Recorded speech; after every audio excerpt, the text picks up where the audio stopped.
कहो भैया चाय मिल जाए। हाँ कमन चाय पीबे? केस कौन चाय पीबा? कईयो प्रकार के चाय बे का? हमारे यहाँ 3 प्रकार के चाय बिया। कौन कौन? 30 वाली, 15 वाली, 5 वाली।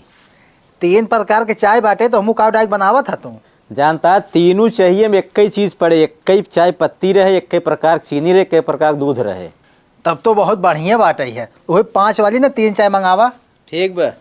यहाँ बताओ 3 चाय ले 5 वाली। ला पकड़ा पियत जा। लहो। पिया देखा बहुत स्वादिष्ट चाय हो 5 वाली। अरे वाह, इतनी अच्छी चाय हम तो कहो पिए ना रहे। जब 5 वाली इतनी अच्छी बात है तब 30 वाली कितनी अच्छी होए।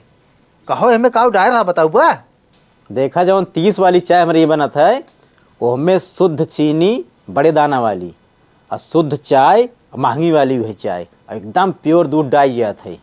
और जौन 15 वाली में ना वो में जौन चाय पत्ती डाई थे, जौन 30 वाली में चाय पत्ती बची रहा था छाने के बाद ओका डाई थे, दूध डाई, चीनी डाई, सब चीज़ वही रहा था हमें 15 वाली में। अच्छा ये बताओ 5 वाली चाय में काउ डावत है? देखा जो 5 वाली चाय होत है वो हमें काउ डाई जानता है? काउ डावत है जवान 30 वाली बेची तो बड़ा मनई का पिए थे और जवान बड़ा मनई पिए आवत हन पूरी चाय ना पीते। जवान उनकर सब कोल्हरे में बची रहा थोड़ थोड़ ओका इकट्ठा कर लिए दिन भर और संझा कई ओका गरम कई 5 रुपये बेची थे।